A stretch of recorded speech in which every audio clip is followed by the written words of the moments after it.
Israel is issuing new warnings to its citizens this morning following last week's attack on soccer fans in Amsterdam.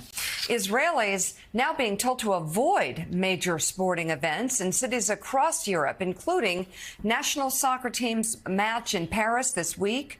NBC News international correspondent Raf Sanchez has the latest. This morning, Israel issuing new warnings to its citizens following last week's attack on soccer fans in Amsterdam. Israelis told to avoid major sporting events in cities across Europe, including the national soccer team's match in Paris on Thursday. The government warning of planned attacks. President Biden and other world leaders condemning the violence in Amsterdam as a widespread anti-Semitic assault, with a pro-Palestinian crowd chasing Israelis, surrounding and beating some of them. But footage also allegedly shows Israeli fans attacking people and chanting anti-Arab slurs before the game. Meanwhile, after a year of failed ceasefire negotiations in Gaza, Qatar says it's withdrawing as a mediator until Israel and Hamas show seriousness about reaching a deal. Today is not Israel that is standing in the way of a ceasefire and hostage deal. It is Hamas. While a new UN report on the early months of the war finds 70% of those killed in Gaza were women and children. Israel rejecting the report's methodology, but acknowledges it's killed around 20,000 civilians, along with a similar number of Palestinian fighters who they say hide among the civilian population. Our team on the scene of this Israeli strike on a tent camp in the courtyard of a hospital. 3 people were killed, witnesses say. Mohammed fled here with her family from northern Gaza. Where do we go, she asks. No schools or hospitals are safe. All right, that was NBC's Raf Sanchez reporting, and joining us now, Israel's special envoy for combating anti-Semitism, Michal Cotler-Wunsh, and we appreciate your coming on this morning. Just the soccer event in itself, the soccer event and others, but that especially, what do you worry events like this, attacks like this, tell us about growing anti-Semitism across the globe? So while the pictures are shocking, I want to sort of premise that they should not surprise us anymore. What we saw in Amsterdam, what we witnessed there, in a premeditated attack that we know was planned in advance of the arrival of thousands of Israelis to a game, that were chased down and hunted down and told to stay in their rooms for the duration of the stay on the ground, is actually a part of what we have seen as a tsunami of anti-Semitism in the wake of the October 7th, 2023 massacre in the state of Israel and the raging multi-front war that has been targeting Israelis since and unfolding, as you know, in our region. What I want to say is that it is the mainstreaming of anti-Semitism when we mark 86 years to Kristallnacht, and the Kristallnacht moment of our time was that October 7th massacre. The question is really what happens after that moment, that Kristallnacht moment, that warning, if you will. And the very same anti-Semitism that fueled the atrocities and the war crimes and the crimes against humanity perpetrated just over a year ago is the anti-Semitism that fuels the responses to those atrocities, unleashing the genie out of the bottle, if you will, and mainstreaming the anti-Semitism of which the attacks in Amsterdam are but one manifestation. We would be remiss if we saw it as a single event. We have to be widening the lens, looking at the single kosher restaurant in Washington, actually the windows smashed of the char bar on the night of Kristallnacht, of a young child being grabbed on the streets of New York City from the hands of his father, visibly Jewish, ultra-Orthodox family, of protests in Chicago outside of a university actually calling for the murder of Jews, and so on and so on. Montreal, Toronto, Sydney, Australia.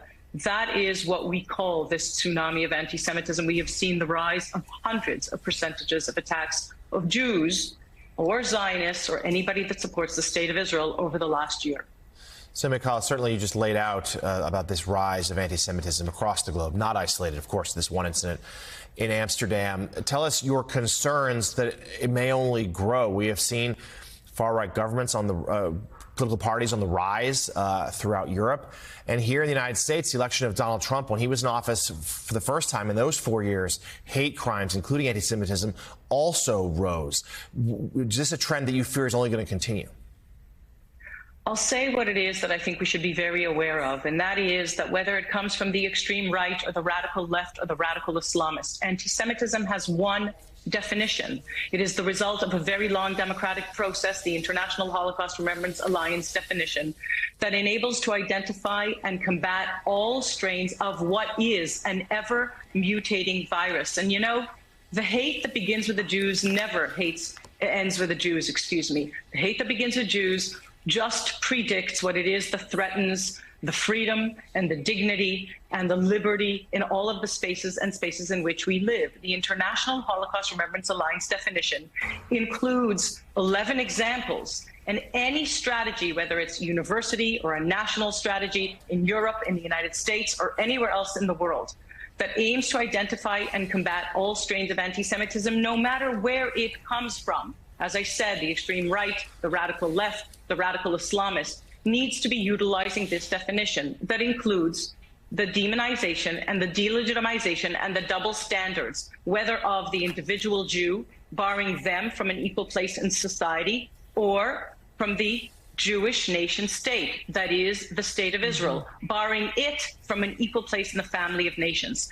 Without utilizing that definition that includes this new strain of an ever-mutating virus, of a shape-shifting virus, that is anti-Zionism, that targets, ironically, non-Jews who just need to be either self-defined or identified as Zionists, believing in Israel's right to exist. Without utilizing that definition, we will not be able to succeed in identifying and combating all strains of this lethal hatred. So, Donnie, we've had occasion all too often to speak about this subject since October 7th. Your thoughts seeing this today? You know, there are two words that, there are two words that haven't been mentioned yet. Jew hunt. That's what this was. This was organized by taxi drivers and people. This was a pogrom. This was basically, let's go hunt Jews. And they hit them with bricks on their head. And it was violent. They kicked them. And this is a straight line back to what happens on our college campuses. When it is not dealt with here, when you have people saying from the river to the sea and Hamas is great, this is a global world. This is a small world now. Everybody's on social media. This needs to be dealt with across the country. And also, there always tends to still be, when it comes to Jew hatred, kind of like a butt or not really walking into it. The New York Times headline when this broke out was violence tied to soccer game prompts dozens of arrests in Amsterdam. No, it was not tied to the soccer game. It was tied to the going after and the targeting of Jews. You can say that, media. You don't, like, there's no buts. There's no gray areas here. And the final thing I want to say is just, you know, this is, and I think to Michal's point, this is a global problem. This is not just a Jewish problem. This is part of jihadism that's around the world, and they want Western civilization. And guys, this is just something that has got to be dealt with head on. All right, Israel's special envoy for combating anti-Semitism, Michal Cotler-Wunsh, thank you very much for coming on the show this morning. We really appreciate it. Thank you. Thank you very much for having me on. If I could just add one word to what Donnie just said, I think it's very important. That pogrom that took place in Amsterdam, those were not pro-Palestinian protesters. Those are pro-Hamas, pro-terror, pro-jihadi protesters. And the reason that we know that is when there are hours and hours of footage of Palestinians being beaten by Hamas, a genocidal terror organization, we will not see them on the streets calling to free Gaza from Hamas or from the murderous Islamic regime of Iran, of which Hamas is but one proxy. And that is why Donnie's point, I think, is so very important, because it threatens all democratic spaces and places as well. All right. Thank you very much for that.